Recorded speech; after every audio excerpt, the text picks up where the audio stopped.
Welcome to the Cigar Rebel community, where indulgence meets authenticity. This is more than a podcast. It's a gathering place for those who savor life's luxuries with unapologetic passion. Here we celebrate the fine art of living through rich flavors, bold spirits, exquisite cigars, and unforgettable experiences. Welcome, Cigar Rebels, to the podcast. I'm Mel. And I'm Kevin, and we're coming to you live tonight from Story Cigars and Lounge, where we're bringing you the next episode or the continuation of Tobacco 101 with tonight's topic, Tobacco 102. Yeah, so as we had kind of mentioned last week, we had a ton of notes. We weren't able to get through all of them. And really, this topic had a lot more than we thought. So we covered the growing regions in last week's podcast, and we gave everyone the option if they wanted to vote on coming back to this one this time or moving forward. And everyone chose that they wanted to do a Tobacco 102. So Absolutely. We are getting into that show today. Absolutely. And so before we go much further, we want to wish everyone a happy Memorial Day. And we want to take a moment to remember and honor all of those that sacrificed so that we get to do this little crazy thing called Cigar Rebel. Yep. So thank you to all of you who have loved ones who made the ultimate sacrifice so we could be here tonight. We're so honored to be able to do this on Memorial Day because of the sacrifice that they made. For all those that served, we thank you for your time. I know people argue that's Veterans Day, but I don't think there's any a bad day to honor those who served and provide these freedoms for us. And so, Mel, I'm excited to get into tonight's topic. Yeah. Varietals and priming is on deck, and I'm extremely excited about that. I'm excited to jump into that. But first, though, we got some breaking news that came out in the cigar industry, honestly, moments before we went live last Monday. And we thought about jumping and changing and doing just a few moments on it then. But honestly, it was just right at the last minute. I mean, we were minutes from going live when I got the text. And so tonight, we're going to jump into that topic for just a little bit. Tell us what that is, Mel. So last week, the Cigar Association of America, they released the Q1 Premium Cigar Import Reports last Monday. Yeah, absolutely. And so it's relevant, and honestly, it's very, very interesting. Yes. But for now, don't forget to cut, light, and settle in. Yeah. So, Mel, what are we smoking tonight? So tonight we are smoking the Ladybug by the Elevated Humidor. It has a aged Habano wrapper, a Habano binder, and Dominican, including Pilato and Cubano and San Vicente fillers. So really excited. Everyone here that is with us tonight is smoking the cigar. I know everyone who's got the Cigar Rebel pack. That's watching at home, also smoking the cigar. Absolutely. And so take a couple of cold draws. Dave says, good afternoon, Rebels. Hey, Dave, glad to have you. Dwayne, it is so good to see you on tonight. Tammy is smoking the Macalif Silver. So we're excited to begin into this. What do you get on the cold draw, Mel? So I always get a little bit of sweetness on this one and then a little bit of nuttiness. Yeah, and, so many cigars, when you take a cold draw, you get earth and hay. And that's not the case on this cigar. I just get almost a little caramely hint, maybe vanilla-y, which is I normally wouldn't say, but it may be my palate today, what I've eaten. But definitely those little caramel notes, a little bit of nuttiness on the cold draw. And so I'm excited to light this one up and get into it. And then for those that are with us live, we got a small crowd here with us today, a handful of people. We have something special for them to light up with us in the second half of the show. And so we'll talk about that here in just a little bit. But let's go ahead and light this cigar. Your lighting is brought to you tonight by Big Sky Cigar Company. Back in 1905, under Montana skies, 100 satin factories rolled smoke for a while. Reminders of ranchers' life, one and grin. Now Big Sky Cigar is bringing that spirit back in. Yellowstone River to the bold bighorn flow. Madison River, like what we know. Pine leaf from Nicaragua. San Andres to the Ecuador roller. And every box soul helps our veterans men. With warriors and quiet waters, we lend a friend's hand. Its heritage burning in every draw. Big Sky Cigars, Montana's pride and law. Big Sky Cigar, where heritage flows with every draw. As always, thank you to our sponsors. And we have our cigars lit. I've taken a couple draws. What are you getting off of that draw? Just off the initial draw, I'm only taking maybe 3 or 4 draws on the Cigar Rebel. That creaminess is carried through with a little bit of hint of sweetness, not necessarily the caramely or vanilla notes before, but the sweetness is still there. And it's definitely got a nice roasted nuttiness to it just on the first initial couple of draws. Yeah, I would agree with that. Smooth, light, nutty. Yeah, A little bit of spice for me, just a hint. But yeah, there's a little bit of spice on the cold draw. If I retro hell on the cold draw, on the retro hell, if I retro hell, I get just a little bit of that flavor. But let's jump into the topic for tonight. All right, so the CAA numbers are out for Q1 of 2026, like we just mentioned, and these numbers are always a lot more interesting than the people realize. Yeah, and it sounds impossible because most people hear the industry report statistics and they think boring or they immediately begin to fall asleep. Right.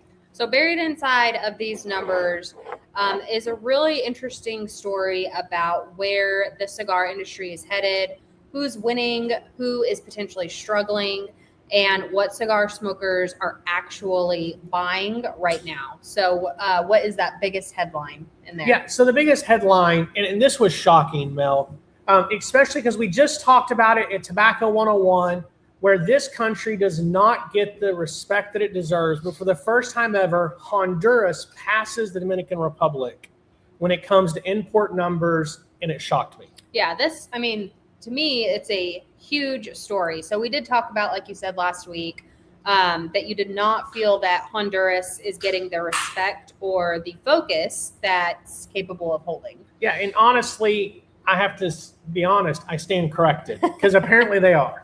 So according to the Cigar Association of America, the numbers are in. Nicaragua is still dominating at 56.8 million cigars imported in Q1. So many. Honduras jumped to 17.2 million, and Dominican Republic dropped to about 15.6 million. So this is really the first time Honduras has imported more Dominican Republic in premium cigars. Yeah, so the first time Honduras is exceeded the imports versus Dominican, right? I mean, I knew Honduras was growing and more had been happening there, and farming has become more refined, fermentation's become better. But I've been really shocked by this because for years it's been Nicaragua, Dominican Republic, and then Honduras. Right. And all of the other countries made up a small percentage combined. And this doesn't mean necessarily that Dominican cigars suddenly got worse.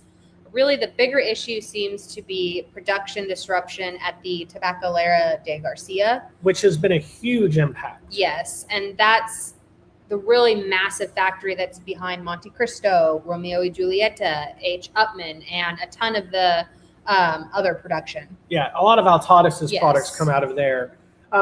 Their production was temporarily halted or shifted to factories in Nicaragua and Honduras, including AJ Fernandez and Plasencia's operations, because of a major issue, Mel. Yeah, it was due to the U.S. sanctions, which have since been resolved.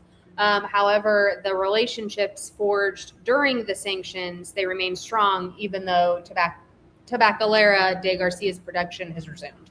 Yeah, even though it's resolved, even though the halted production is back and running and really going full throttle from what everybody is saying, the shift to Nicaragua is going to take probably years. Some are talking decades to recover from.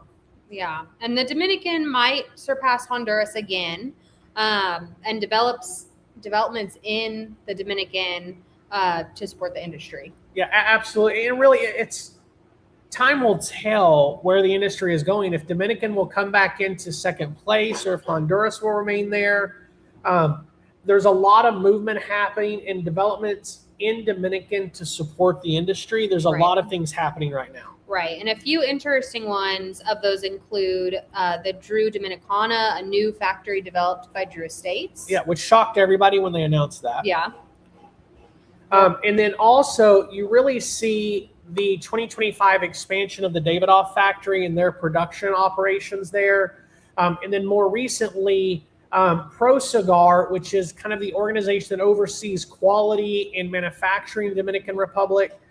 They had launched the Pro Cigar Infotep School of Tobacco Artisans in Tamboril, Santiago.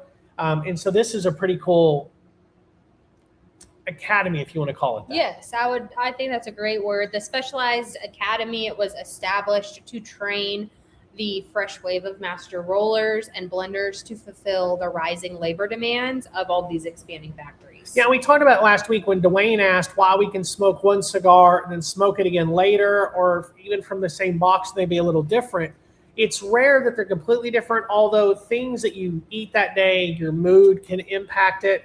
But we talked about the retiring rollers, the aging up of the master blenders is a concern, especially in the DR. In Pro Cigar, we're like, hey, we're going to do something about this. And with all of that said, the center of gravity seems to be moving to Nicaragua and Honduras as really the power couple of cigars, if you will. And Nicaragua is, it's absolutely crushing the market. Yeah, so as we mentioned earlier, 56.8 million cigars in Q1 alone. So that is roughly 62.5% of premium cigar imports. Yeah, I mean, Nicaragua's dominating the imports right now. Honestly, those numbers have surprised me. They continue to go up, but it's really just dominating the market today. Yeah, it's the perfect storm, fuller body, spice, darker wrappers, stronger blends, more aggressive profiles. It's just crazy. Yeah, and so we are seeing traditional Dominican brands coming out with Nicaraguan cigars, such as the Davidoff Nicaragua 2026, Diadema, the Cohiba Serie M Reserva Azul, which is a Nicaraguan cigar, and J.C. Newman's Sazaretes. And all of these are traditional Dominican companies that in the last 12 to 20 months has launched or released a Nicaraguan blend, which kind of tells you a lot about the industry. Yeah, and the Honduras growth, it did benefit from that shift, and it did increase imports by 12% over Q1 2025. So that's a huge growth. Yeah, and the industry is shifting as regulations, sanctions, and expenses increase. And there are three key takeaways from these 2026 or Q1 26 numbers. Yeah, the first one is we've talked about the numbers. Nicaragua is king, Honduras is rising, and the Dominican, I believe, is currently restructuring and preparing. Absolutely.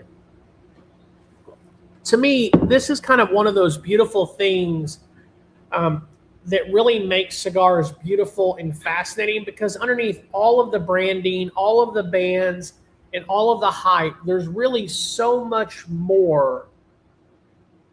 No, I'm going to stop there, because if I go on, this could be the rest of the episode. There is so many things happening that the average cigar smoker, even the enthusiast, doesn't see. We could spend hours. Maybe we'll come back to it in a one-on-one someday. Maybe. So for now, it's time to move on to tobacco varietals. So a varietal is basically the genetic family of a tobacco plant. Yeah, and different varietals produce different flavors, different textures, different aromas, and different smoking experiences. Before we jump in, let's go to a few comments. Okay. Leslie said, evening rebels. I can't talk, apparently. It's a beautiful rainy evening in South Carolina tonight. Enjoying spending time with Popcorn and all their Rebel family. Richard said just before that, saw your cigars at Two Guys and picked up a few. That is awesome. Thank you. I'm saving them for the event next week. The new Perdomos are really good. I hope you get some soon. Richard said the Ladybug was placed on the table as you enter sitting area in the Salem shop, which is amazing. Juan said Ladybug is outstanding. Thank you, Juan. Hey, John, good to see you tonight. Kiltman is in the house. We're excited to see him next week. Dave said the Ladybug has a rich, smooth, creamy consistency. It is soft on the palate. Thank you so much for that review. And then Kevin, is the new Drew Estate going to be used to increase their flavored line? So Leslie, that's a great question. I've heard directly from them that they're exploring Dominican tobacco, but I've not heard from anything more specific than that. My guess is with the new Drew Dominicana, which is the new flavored, and they just came out with the Noche version that just released at PCA, that they're going to expand that line of Dominicana is my guess, both in flavored and non-flavored. I've heard a rumor out there, but it is 100% a rumor. Please hear me clearly. It's a rumor that they're going to release a Dominican version of Liga. I don't know that that's true. There's some scuttlebutt out there. We'll see if it happens the next 20 or so months because the factory just went online, so we're probably months away from getting too much new out of it. But I'd smoke a Liga from Dominican. I'm going to try one. Yeah. All right, varietals. What's our first? Yes, so the first one is going to be Criollo. And that is one of the original Cuban seed families. So it's going to be balanced, aromatic, and elegant. And historically, they're used heavily in filler. Yeah, and I love Criollo, and it's just the hardest thing to learn to say, right? It's one of the foundational tobaccos grown in the big three producing countries. While the primary function has been filler, as Mel indicated just a moment ago, there's a growing trend to begin to use it as binder and wrapper. So next, we're going to move beyond Criollo and talk about Corojo. Yes, Corojo became famous as Cuban wrapper seed. Corojo is known for its robust pepper, spice, and oily texture. Yeah, and the pure original strain is no longer grown in Cuba. It has just completely gone away. We don't have it in existence today at all. And there might be some resurgence of that as Cuba's situation is changing. Mm-hmm. And I've seen bales of tobacco that's labeled as Cuban Corojo. But from the farmers we talk about and the people that know way more than I know and we know, say it's not existent. That's not what it is. Yes. Today, it's primarily cultivated in the Jamastran Valley of Honduras and in parts of the United States, such as Western Kentucky. Nicaragua, Mexico, Ecuador, and the Dominican Republic, they also produce successful Corojo variants, although these are typically grown from the resilient hybrid seeds, such as the Corojo 99, and to prevent disease. Yeah, and the locations and seed varietals vary depending on location and soil conditions, although each produce a fairly similar profile of flavor notes, spicy, peppery, and a very rich aroma. Yes, when people describe the classic Cuban spice, Corojo is often involved, and it often feels sharp and is robust in the flavor and also in spiciness. Yeah, so let's move on to Habano, which is honestly one of my favorite tobaccos. Habano usually refers to Cuban seed tobacco grown outside of Cuba. Right. While most premium varietals are historically from Cuba, Habano seeds are now successfully cultivated in the mineral-rich soils in the Dominican Republic, in the, I'm going to butcher how to say this, the Cibao Valley. I know we said it last time. Cibao Valley. In Nicaragua, Esteli, and Jalapa Valley, and also Ecuador. Yeah. And so a side note that it's kind of interesting, on some of these varietals, we're going to mention the primary growing regions. That doesn't mean that it's not being grown other places or being experimented with in other growing regions. We're just going to talk about the primaries where we're really seeing these being utilized a lot in cigars right now. And so if you want to throw out there that you know it's being grown somewhere else, feel free to do that. We didn't forget it or overleave it. It's just like Mel said earlier, we ended up with 91 pages of notes. When we do a podcast, we get through 10 to 12. And so we're trying to cover the top pieces, right? And Mel, you made a great point that these are Habano really is flourishing in Dominican, Nicaragua, in so many of those places, in Ecuador, which is just creating, honestly, the most beautiful Habano wrapper in the world right now. It delivers bold, robust flavor. It has earthy undertones. It's got a natural sweetness, and the retro hell provides a beautiful spice. Yeah.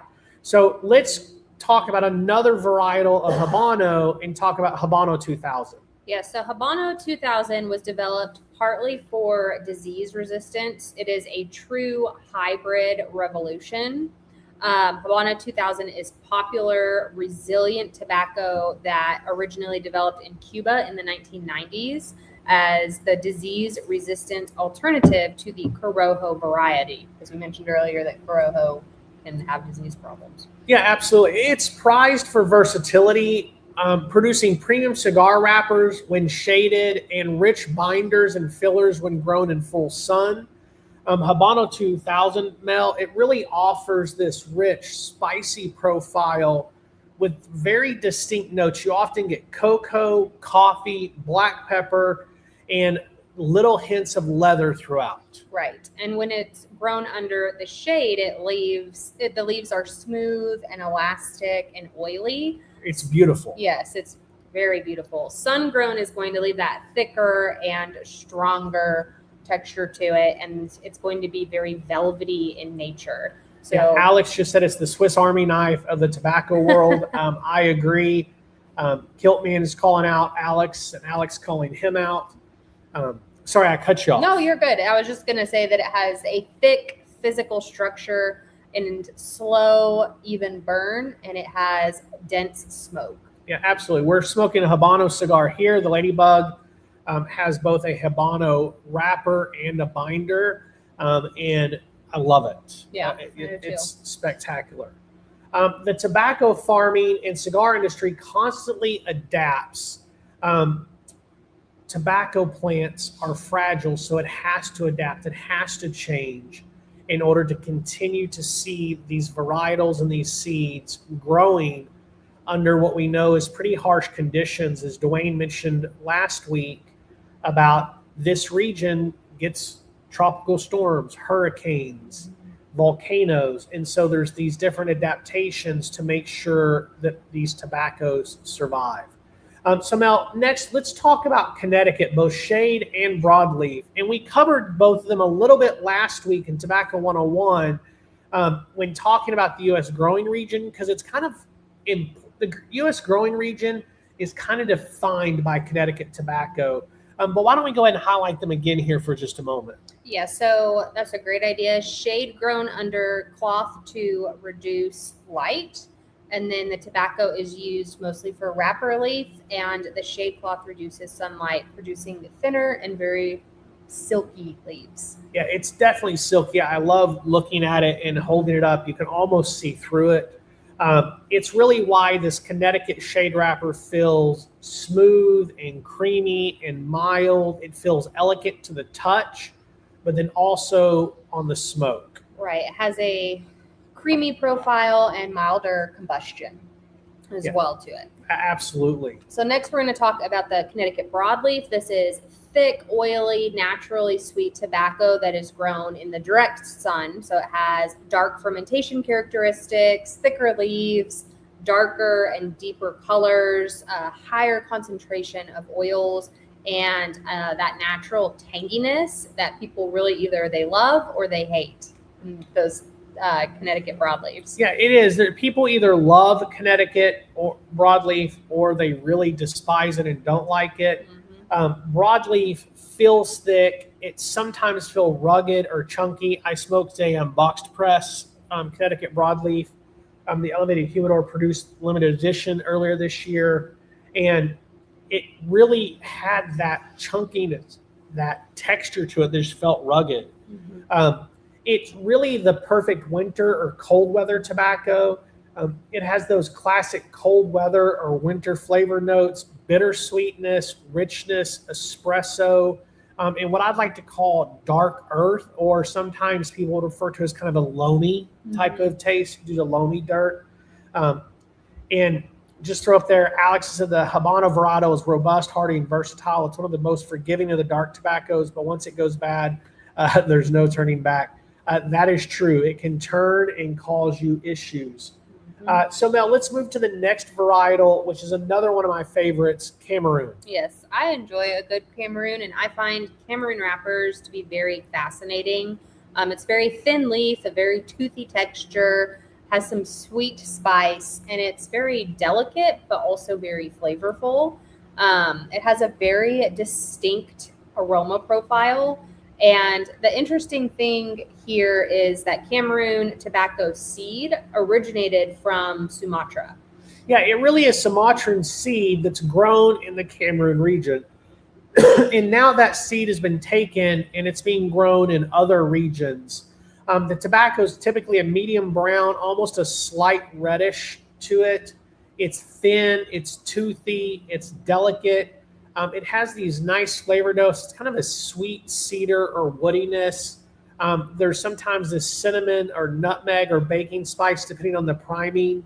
And I've seen some reviewers really talk about this raisiness.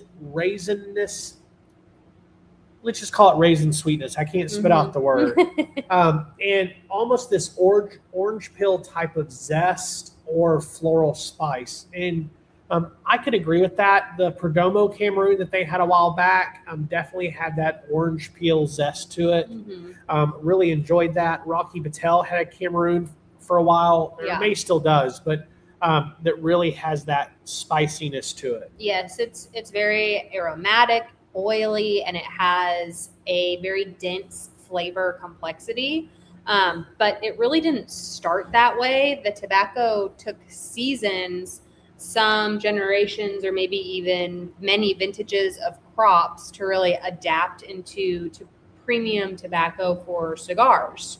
So that's kind of where it gets really interesting. And with that, it's a great segue into the Sumatra seed. Yeah, absolutely. Sumatran tobacco often balances earthiness with spice. Much of the modern Sumatra wrappers are Ecuador grown. Some is still grown in Indonesia, but a lot of it is growing more and more toward Ecuador. It's becoming popular to be grown in the San Andreas Valley. We're also seeing it grown outside of Esteli. And Sumatra really became famous for the wrapper tobacco. Its elasticity, it's silky, it's got a very smooth combustion. It's got a refined spice. It's got a very dry sweetness that really often comes with hints of breadiness to me. It truly is a great tobacco to balance out other tobaccos and blends because it's not too sweet, it's not too spicy, and it's not too earthy, but there's hints of that throughout in the smoking experience. Yes. So San Andreas tobacco, we'll move to that one, is grown in the San Andreas region of Mexico. So the most common expression we see talked about is the wrapper leaf. However, more and more cigar manufacturers are utilizing this tobacco for binder to bring that unique balance of flavor to cigars. Yeah, and almost all farms are producing filler leaf from the lower primings, and we're going to talk about primings here in a few minutes. But those lower primings of the tobacco leaf, tobacco plant, and San Andreas is no different. Like I said, it's just not talked about as much. We'll see it utilized in Mexican puros and other cigars. It simply is not highlighted as much as the wrapper. And most recently, as you said, the binder that's becoming more and more popular, like with some of the McAuliffe color series. Right. And the San Andreas Valley in Mexico has volcanic soil, that high humidity, the dense mineral content, and the tropical growing conditions. Yeah, those conditions create a tobacco that naturally develops a very thick structure, a very oily content, an earthy richness, and there's sweetness potential there, but it doesn't come out on the palate. It's more on the finish or the retrohale. Yeah. But those growing conditions really make this tobacco what it is. Right. And when you're discussing San Andreas, there's a natural and then a Maduro leaf. And more recently, we've even seen some Oscuro expressions as well. Yeah, and it's really all the same leaf, just aged and fermented to different levels or expressions of the leaf. Right. For tonight, we are going to talk about the natural and we're going to talk about the Maduro. So starting off with the San Andreas natural, this one undergoes the standard fermentation. It preserves a tobacco character during the curing, and it retains those brighter flavor components. Yeah, absolutely. And the leaf is usually lighter brown or a Colorado in color. It's got a medium earthy tone to it. Right, and it's still rich. It's just going to be less dark and sweet than the Maduro. Absolutely. Those flavor notes, and Alex just commented on that. He said coffee and chocolate forward, amazing to work with, which I agree with. I was going to say leather, coffee bean, mineral spice, pepper, a dry earth to it. All of those round out, and especially this natural flavor. You get a lot of intricate flavor notes. I said I can't talk tonight for some reason. We were on the road all day trying to get here for tonight. We had to travel back, and so I apparently am a little tired, Mel. No, you're... Because also he caught what it was. Is Alex, you caught me off guard, bro. The coffee and chocolate. Coffee you definitely get in the natural. The chocolate you get in more in the Maduro. And I was just going right in with him. I was all in with Alex, man. Yeah. I was all in. Before we jump back, he said, funny you mentioned this balance about Sumatra and San Andreas. I needed to add Sumatra and Seco to balance the San Andreas wrapper I used in his latest test blend. That's awesome. I can't wait to taste some of your blends, Alex. Hope to do that soon. So, Mel, let's jump back to you. I think you have some comments on the natural Yes. San Andreas that's not chocolatey. No, so on the natural San Andreas, that really is going to let you taste the soil more directly. So you're going to get that volcanic mineral character, the natural earthiness, and then the tobacco sharpness with that. And the tobacco is also brighter and more defined with the heavy fermentation process, and the Maduro sweetness is covering it up. Yeah, So- absolutely. Natural San Andreas really feels like espresso without sugar. Right. And tastes like the volcanic earth before the dessert is showing up. Yeah, absolutely. So, Mel, let's jump into San Andreas Maduro. Yeah, so that one is going to have the dark sweetness and the fermented depth, and that's what puts San Andreas tobacco on the map. Absolutely. San Andreas Maduro is what's kicked off the change from Mexican tobacco to San Andreas tobacco and really began to let it shine. San Andreas Maduro uses leaves that undergo a longer fermentation. It has more heat, higher humidity, deeper sugar development, and that's where you get those chocolatey notes that Alex mentioned a few moments ago. Right. So Maduro, it literally means ripe or mature. So San Andreas tobacco handles Maduro fermentation exceptionally well because the leaves are thick, durable, and oil rich. Yeah, absolutely. This is why San Andreas has become one of the most dominant Maduro wrappers or tobaccos on the market today in premium cigars. The wrapper leaf is dark brown or black. It's got this chocolatey color to it. It's oily, it's toothy, it's rich looking, it's dense.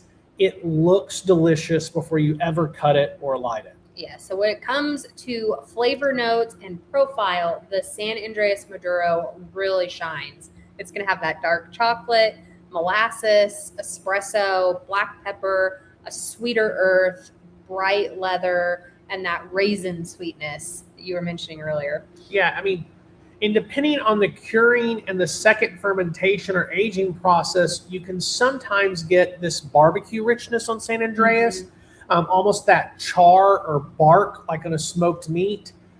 You can get a smoky cocoa or a dark and rich fruit, much like a stone fruit or a dark cherry, something like that. It really is unique depending on the fermentation process. Right. And San Andreas Maduro has a heavy smoke texture, that often feels very dense and chewy, and then oily and also very rich. Yeah. So Alex said almost like burnt ends, which I would agree. And then Richard asked how many of us have smoked the father and son. I've not smoked it yet. Soon is the goal. I'm excited. That is a cigar that the Perdomos hybrid crossed a Cameroon and a Habano. So I'm excited to try it because those are two of my favorite. Yeah. I really do like San Andreas Maduro as well, but the Cameroon Habano is spectacular. When it comes to tobacco, San Andreas Maduro creates one of the best sweet and spicy balances there is in cigars today. It's why blenders love it and love working with it. Yeah, 100%. You get the sweetness, the earth, the combustion strength. You get a great texture, the richness, amazing aromas. You get those all at once. And that's a lot on San Andreas. It is so popular, it deserved a little bit more highlighting. Absolutely. We kind of went over some of the others quickly. Those are known profiles. San Andreas is so unique. We needed to kind of spend some time on it. So let's move to Brazilian Matafina. Rich aroma, sweet earth, deep body. Brazilian Matafina tobacco is one of the most underrated tobaccos in cigars because it doesn't get marketed nearly as aggressively as other growing regions or varietals. But every serious blender respects Brazilian leaf, especially Matafina. Right. And you might be wondering why, and that is because the Brazilian tobacco brings things into a blend that few other regions can. It's going to bring that dark sweetness, some aromatic depth, the earthy richness, fermentation character, and some amazing textures on the leaf and also in the smoke. Brazilian tobacco often feels luxurious and not necessarily loud, not always aggressive, but it's rich, layered, and also very deep. Yeah, and the environment creates tobacco that tends to develop thicker oils, deeper sweetness, darker fermentation qualities, and very rich aroma. You can get that aroma before you even cut the cigar. When it's burning, the aroma of the smoke has this richness, this thickness to it. And for tonight's conversation, we're going to talk about really two different varietals. Starting with the Brazilian Matafina. And let's talk really detailed about Matafina and then get into Aparica in a moment. So the Matafina is sweet earth and a velvety smoking experience. Matafina is probably the most respected Brazilian tobacco. It is known for its sweetness, its aroma, smooth earthiness, and luxurious textures. Yeah, and it delivers these complex notes, and blenders really like to use Matafina to soften stronger tobacco, to add sweetness, and to really increase richness to a blend. Right, it delivers those complex flavor notes that are going to include the cocoa, the dark chocolate, molasses, sweet earth, espresso, and some people get dark fruit in there as well. Yeah, that's a great list of flavor profiles for this tobacco. Depending on the priming, it can also deliver a woodiness or a cedar finish, a raisin or plum finish to it, a little bit of baker's chocolate, and I've sometimes gotten almost a brown sugar off of that when blended, depending on what it's blended with. Right. And now the Matafina smoke, that often is going to feel very velvety and dense and creamy and also aromatic. Yeah, it's really a great tobacco, and we could honestly spend as much time on Matafina as we spent on San Andreas because it's so unique, especially talking about Matafina. And there's 4 kind of main growing regions. There's a 5th that's kind of growing a little bit, but we're going to move on to one other Brazilian tobacco tonight that we really want to highlight, and it's Arapiraca. It's the dark wrapper royalty, in my opinion. Yes, and it is one of Brazil's most famous wrapper tobaccos. It's known for the dark fermented tobacco. Maduro wrappers has a very oily leaf, and it is complex and has a very sweet richness to it. it's compared loosely to the broadleaf and the San Andreas Maduro, but it's with its own Brazilian identity. Yeah, and Alex said Brazilian can be hard to get. It also is expensive, but when you can get it, it's always worth it. We use Brazilian tobacco on our Autumn Night. What originally came out as the Dark Night and transitioned to the Autumn Night based on some trademark issues that we don't want to talk about tonight. But the Autumn Night uses that for this very reason, to really balance out, right? Getting into back to our Perica, this tobacco's thick leaf makes it perfect for wrapper and binder. It provides robust flavor profiles, including dark chocolate, molasses, burnt sugar, sweet spice. There's this deep roasted coffee melt, almost like if you're eating chocolate covered coffee beans or espresso beans. It can have a rich leather, especially when it's used as a binder, that binder leaf. And it's very, very earthy, not hay, but earthy. Right. And the wrappers are usually very dark and oily and toothy. And then also they're very thick and hearty. It's really very beautiful tobacco.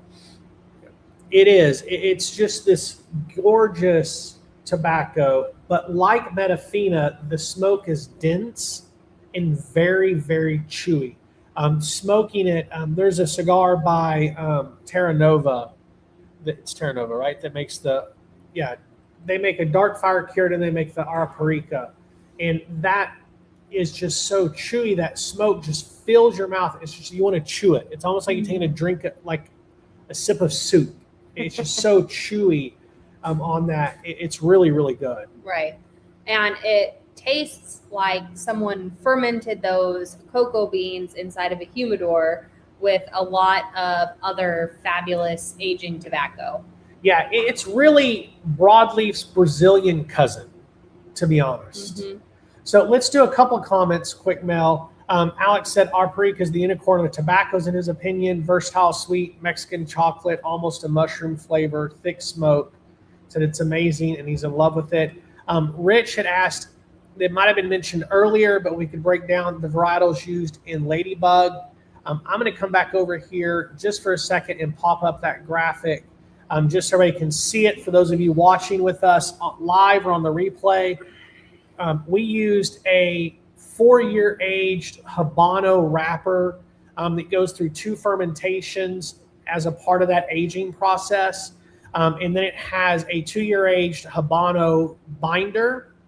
And then we utilize Piloto Cabano and San Vicente for the filler. These primings are all grown. The Habano are both grown in Ecuador. The Piloto Cabano and the San Vicente are Dominican grown. We're actually going to talk about, I think, both of those here in a few minutes, those varietals.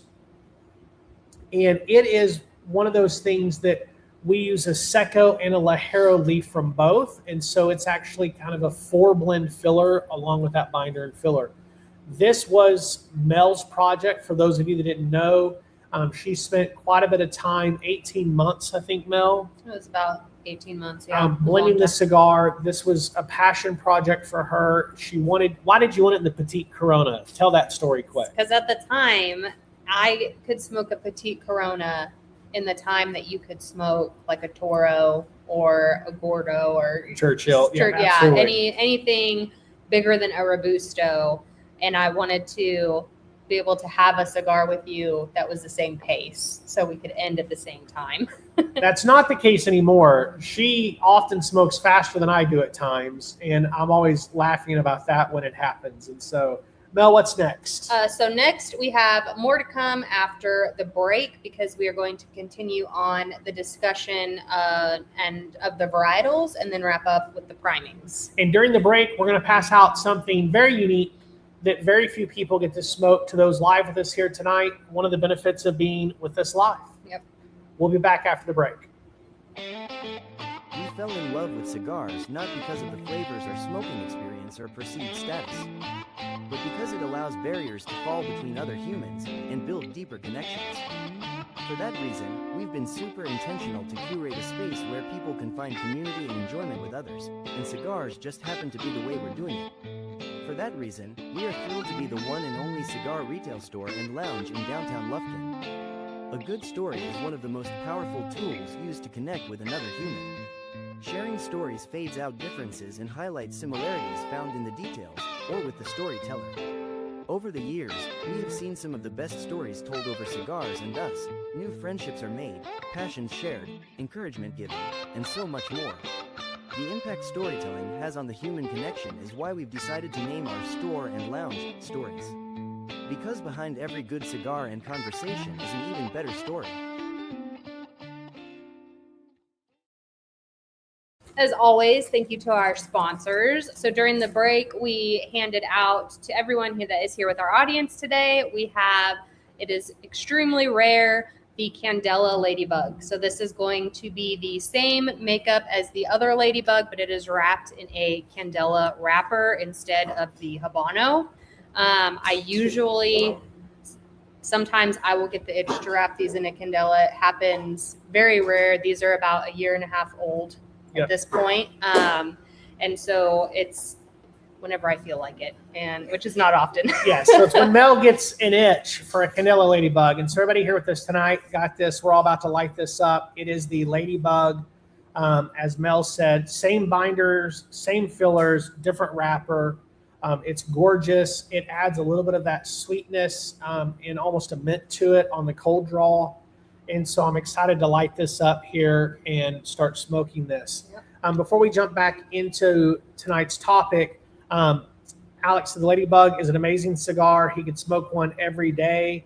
I'd love it in a Toro or a Corona.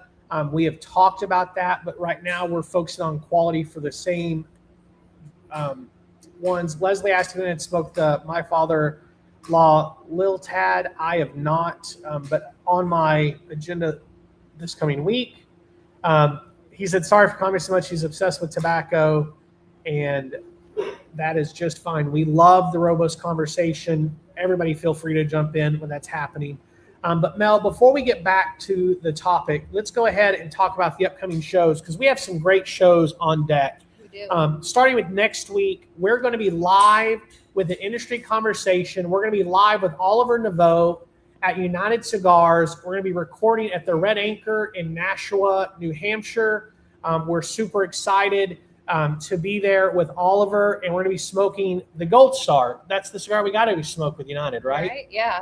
On June 8th, we are doing 2026 new releases. These are cigars worth watching, and with that, we will be smoking the Lady Marmalade by the Elevated Humidor.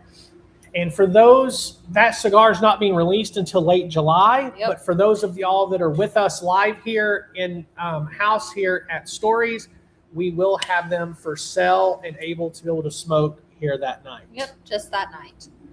On June 15th, we are doing the duel. We are doing a 13 versus a 28 cigar showdown, and we will be doing 2 blinded cigars on that one. And that's going to be an interesting show. We're going to start smoking with a panel about 30 minutes before the show goes live, so that we'll be able to finish that cigar in the first half and then move on to a second cigar. And it's going to be a great opportunity for us to choose a winner. Which one wins the night? Yep. They're both blinded, and so it's exciting. I'm going to talk a little bit about that more in a moment. But on June 22nd, coffee and cigars, the perfect pairing, and we're going to be smoking the Arts and Craft by the Elevated Humidor. So, guys, we talked about that blinded cigar, the duel.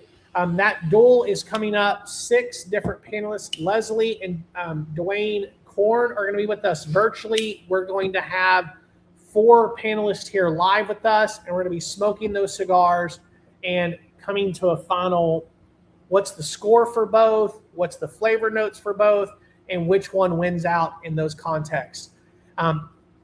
Would be remiss if we don't throw out there the Rebel pack that does ship out around the 20th to 22nd. June's pack will go out tomorrow to all of our subscribers. This is a $43 pack that includes tax and everything included, shipped right to your door. And the great thing is This month's pack includes 6 cigars, and one of them retails for well over $28. That's one of the blinded cigars. And so you'll be able to smoke that and try that with us. So far, 6 packs have gone out, Mel. So far, the average retail price per pack is $71.20. So I'm super excited. We're providing great value to all you Rebels out there, and we hope you guys tune in with us. As always, if you're watching with us and this is your first time, please go ahead and click that subscribe button. Out on YouTube, you can click the notify button, and it'll let you know when the shows are coming. And as always, you can follow us anywhere on social media at Cigar Rebels. Yes. All right. So now we're going to check in on this Candela Ladybug. I still have some of my other Ladybug left, but I wanted to light this one up the rest of the podcast. What are you thinking so far? So it has some of the same flavor notes as the other one, but for me, I pick up a little bit more spice, maybe a little bit more of the little bit of zestiness maybe from the Candela wrapper.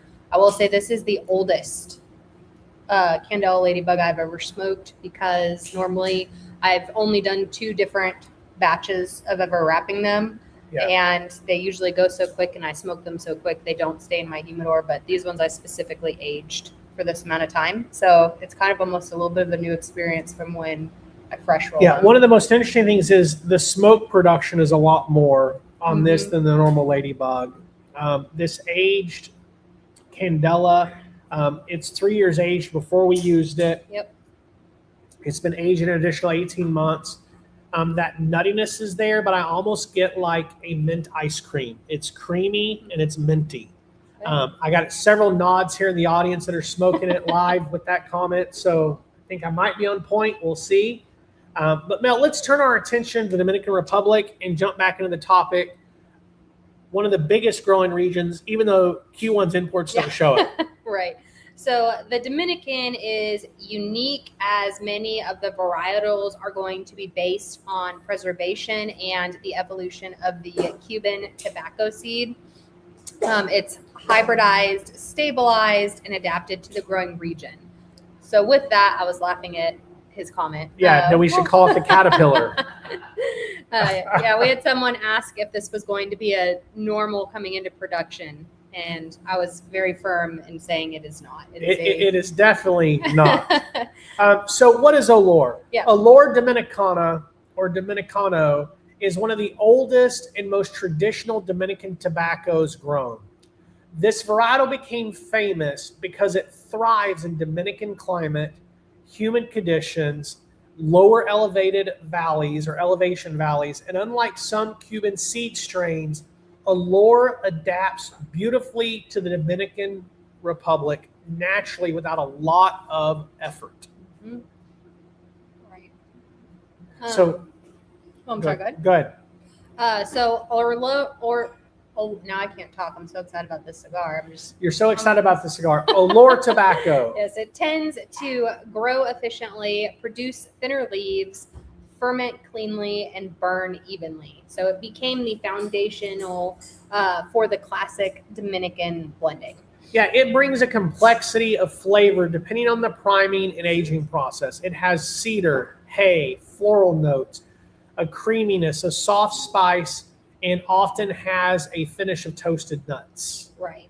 Occasionally you're going to get hints of maybe some honey, maybe some almonds, some light citrus, and the smoke is often going to feel very smooth. It's going to be very airy, very elegant, and it's also very aromatic. Yeah, and what makes Olor special is it's prized for its aroma, its combustion, its smoothness, and its blending balance, that it really impacts all the other tobaccos around it. A lot of Dominican cigars traditionally or historically have used Olor as the foundation tobacco. Right. We use it for several wrappers in our binders in our cigars. Right. Olor is the Dominican tobacco really in its purest form. So it's going to have that smooth, aromatic, and it's going to be very balanced. So with that, let's go ahead and move on to the San Vicente. Yeah, and so San Vicente is a Dominican grown varietal descended from Cuban seed strains. It became important because it introduced more body, richer flavor, deeper combustion structure than Olor.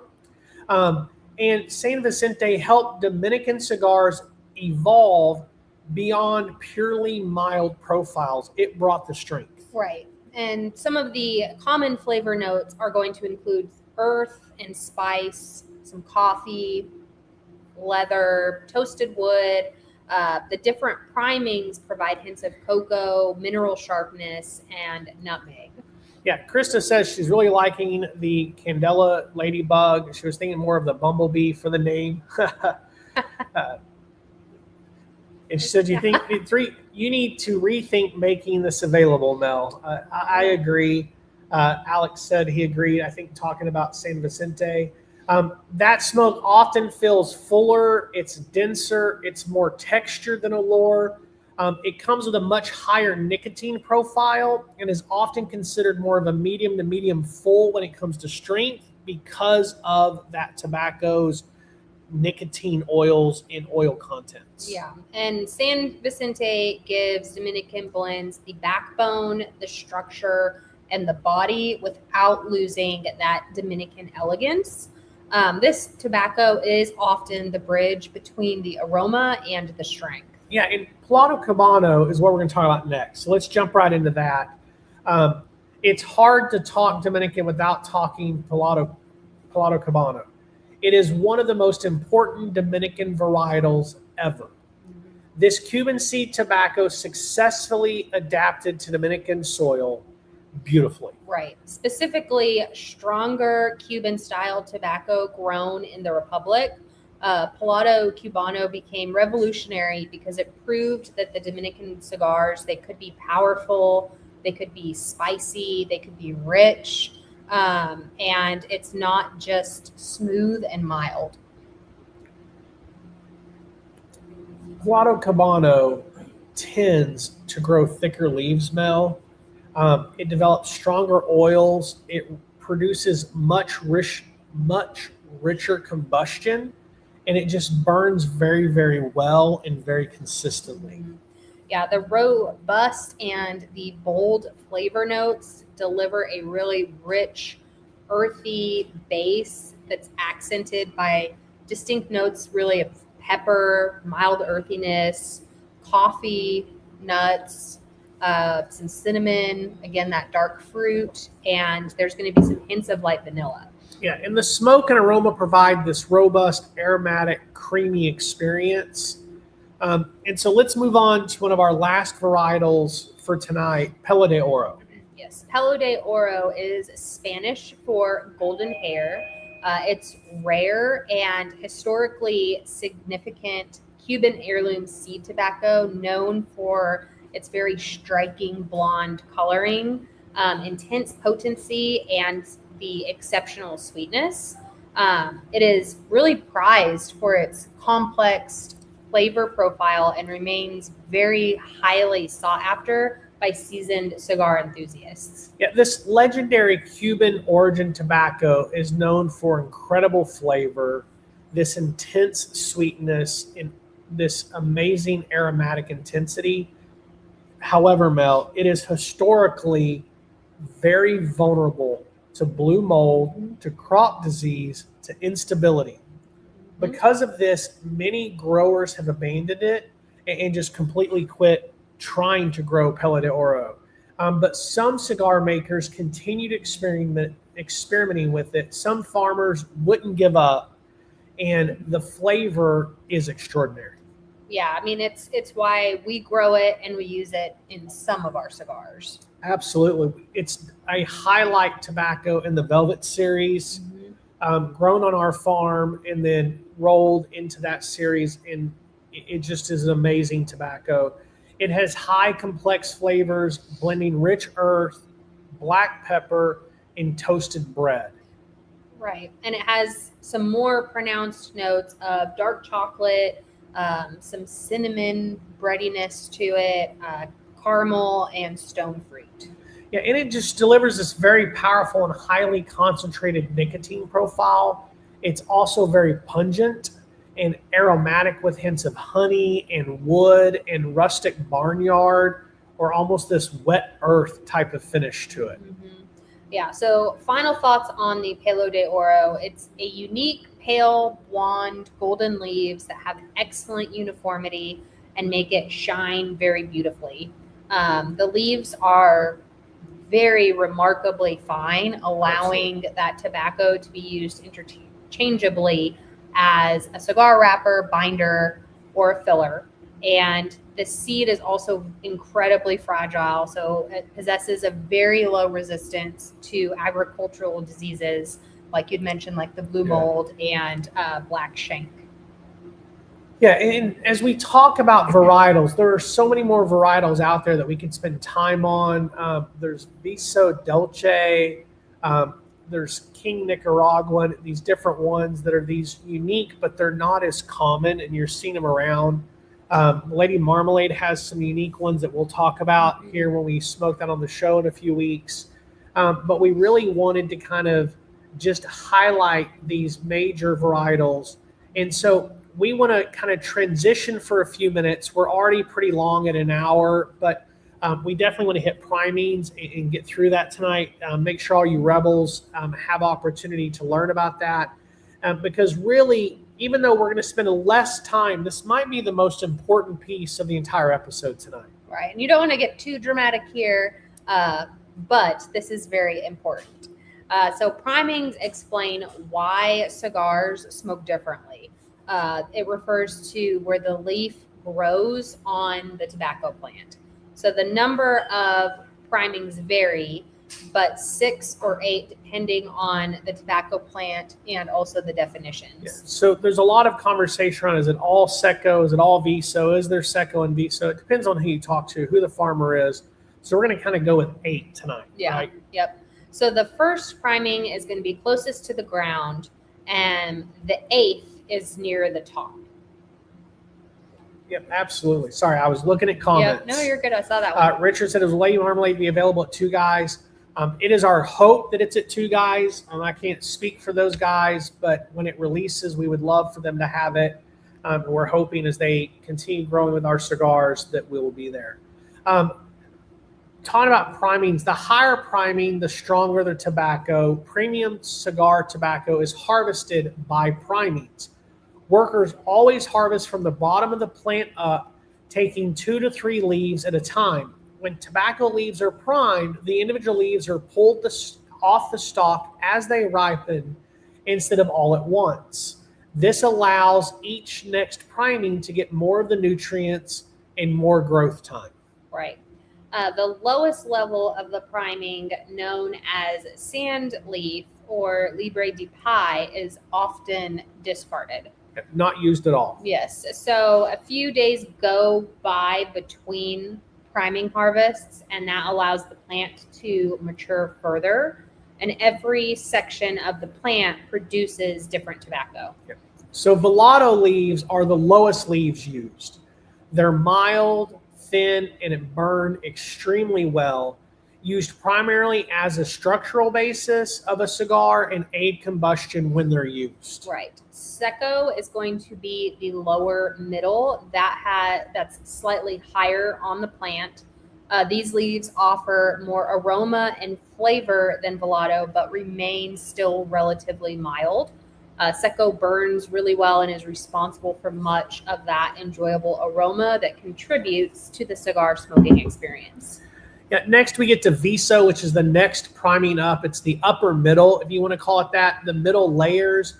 These leaves are very rich, they're very aromatic, and they bring moderate strength to the cigar.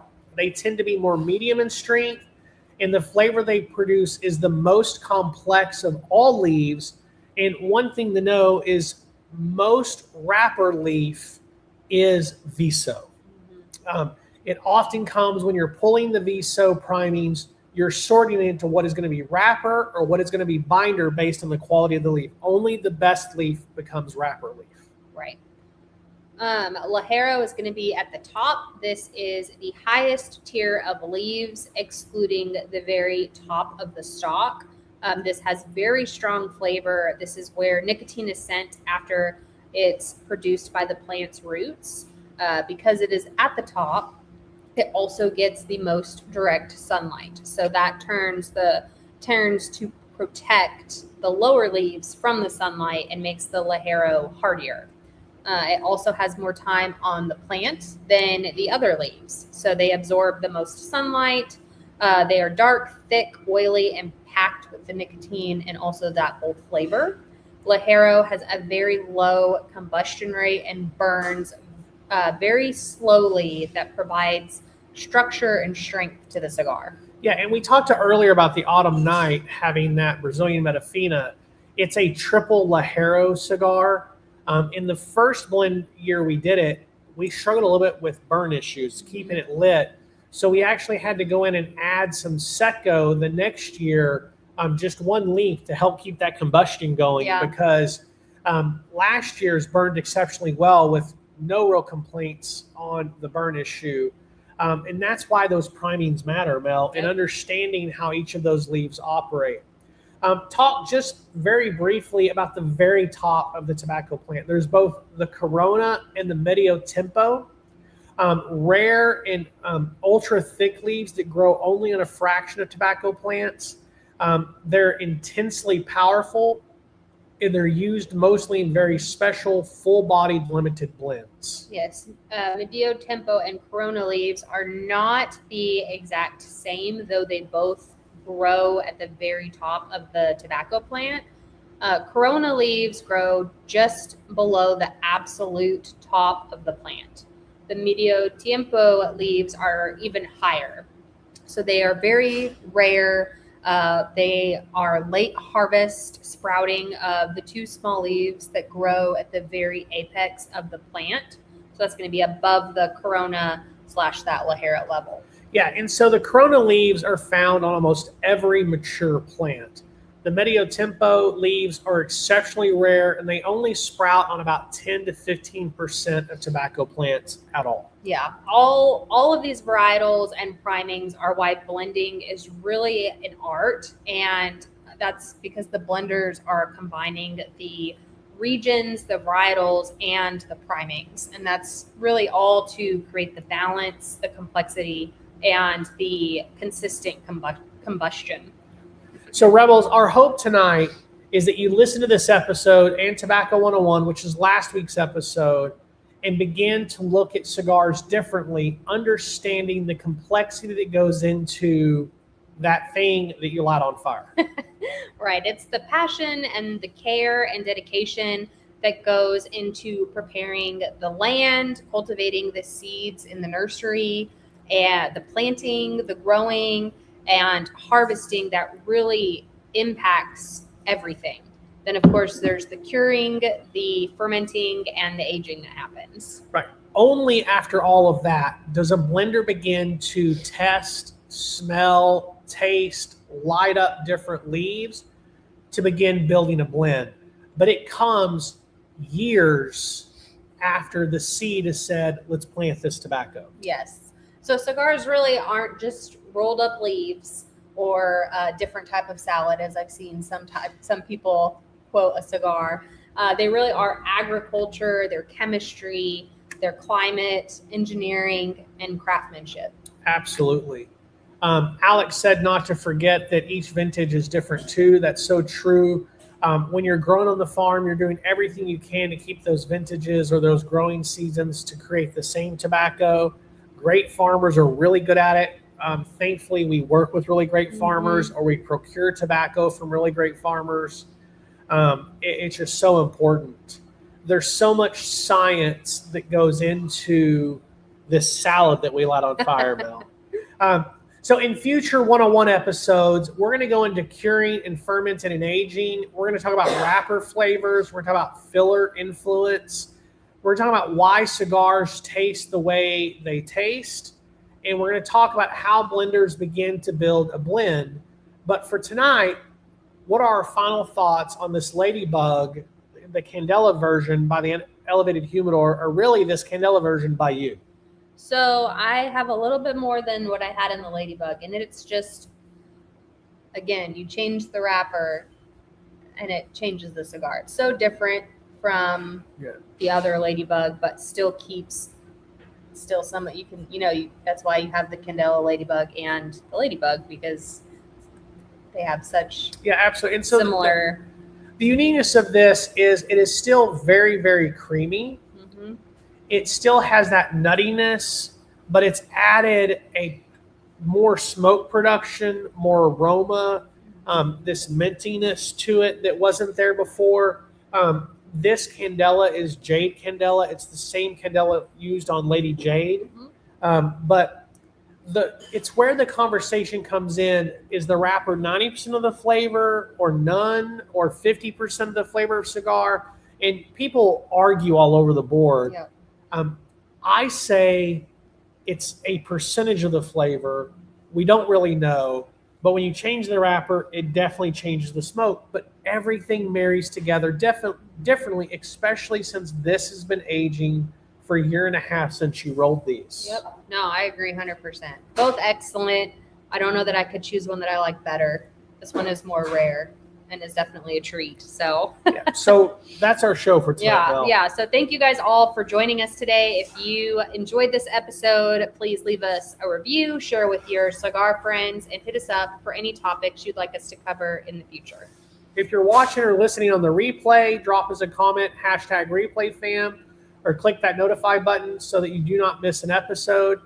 You can also subscribe anywhere you get your podcast on streaming services. And next week, as we mentioned earlier, we have a great episode for you guys, for all of you Rebels. We're going to be coming to you with an interview with Oliver Naveau of United Cigars, and we're going to be talking about the cigar industry, what's new for United, and what's coming up that we should be getting excited about. All right. So thank you guys for tuning in. We will see you next Monday at 7 p.m. Central Time. And until then, keep your cigar lit, your ash long, and your palate curious. Good night, Rebels.